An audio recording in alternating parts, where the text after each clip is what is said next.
নির্বাচনী প্রচারে গিয়ে বাধার সম্মুখীন মালদা উত্তর কেন্দ্রের বিজেপি প্রার্থী খগেন মুর্মু। শনিবার মালদা বামনগোলা ব্লকের জগদোল্লা অঞ্চলে ডোমাডাঙ্গা এলাকায় নির্বাচনী প্রচারে যান বিজেপি প্রার্থী খগেন মুর্মু। এদিন বাইক নিয়ে হুডখোলা জিপের র্যালি করতে গিয়ে তাদের আটকে দেওয়া হয় বামনগোলা থানার পুলিশের তরফে। ঘটনায় আইসির সঙ্গে বচসায় জড়িয়ে পড়ে প্রার্থী খগেন মুর্মু।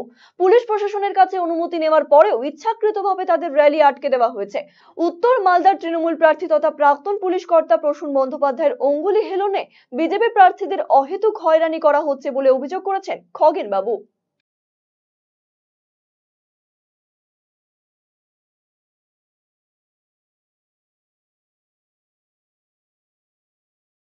এইখানে এই যে আমাদের বামনগোলা আইসি এবং এখানকার একজন ম্যাজিস্ট্রেট আছেন বলছেন, উনি আরোর পক্ষ থেকে রিপ্রেজেন্টেশন করছেন।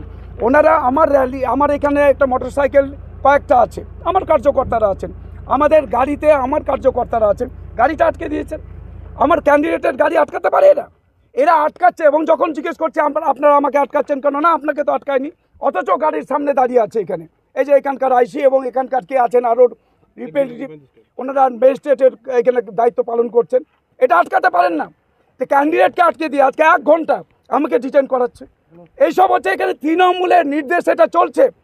যেহেতু তৃণমূলের পায়ের তলার মাটি নেই, মানুষকে তৃণমূল কংগ্রেস যেভাবে লুট করেছে, সর্বশান্ত করেছে মানুষকে, আজকে মানুষ হচ্ছে তৃণমূলের বিরুদ্ধে সবাই রুখে দাঁড়িয়েছে।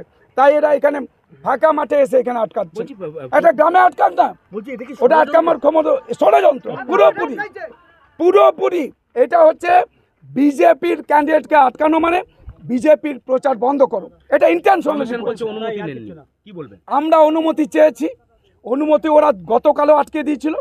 ওরা কারণ কিছু নেই, কোনো কারণ নেই, এটা কোনো রকম কোনো র্যালি করা যাবে না। আরে বাবা, আমরা তো র্যালি আমার সঙ্গে কার্যকর্তারা যাবে, আমরা তো সত্য কথাটাই বলেছি। এরপর কি পদক্ষেপ? আমরা এখন যাব, যদি আটকাই এখানেই বসে যাব, বসে থাকবো, আমরা তাদের শেষটা দেখবো। এবং আমি দরকার হলে আইসি এবং এখানকার ম্যাজিস্ট্রেটের দায়িত্বে যারা আছেন তার বিরুদ্ধে আমাদের আইনগত ব্যবস্থা নেব।